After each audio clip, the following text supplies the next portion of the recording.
Hello and welcome to the Snickerdoodle Knits YouTube channel. I am Jessica, the knitter and designer behind Snickerdoodle Knits. In this video, I'm going to talk about how to drop stitches. Really, it's just what it sounds like. Sometimes you will go ahead and drop a stitch through a whole column. However, typically when I design patterns, if I'm using a drop stitch, it's more for an effect just in a section like this. It's not as noticeable with the chunky yarn that I'm using here, but these are creating gaps that when blocked will create elongated stitches.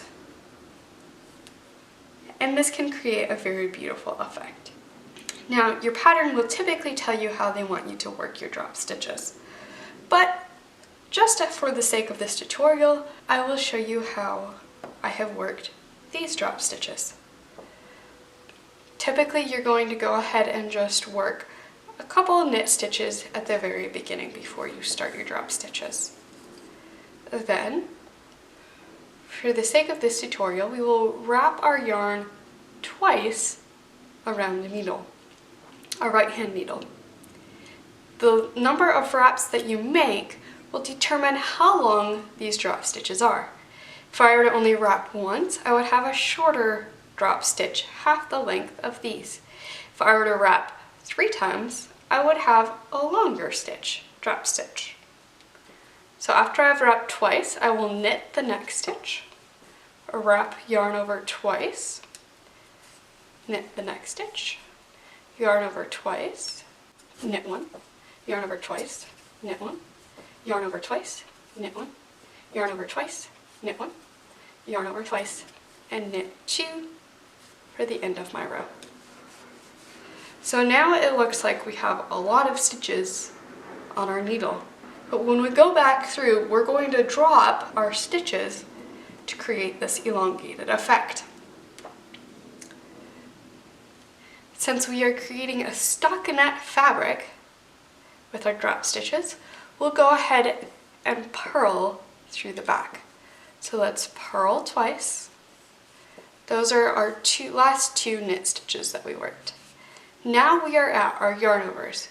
Drop both yarn overs and then purl one.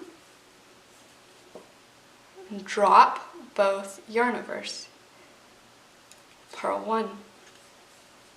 Drop both yarn overs. So when you're dropping a stitch, literally all you are doing is pushing that stitch off of your left needle and letting it drop.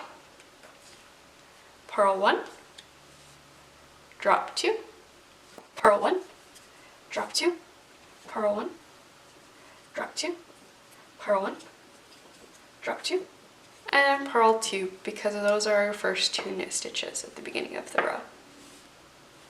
There you go.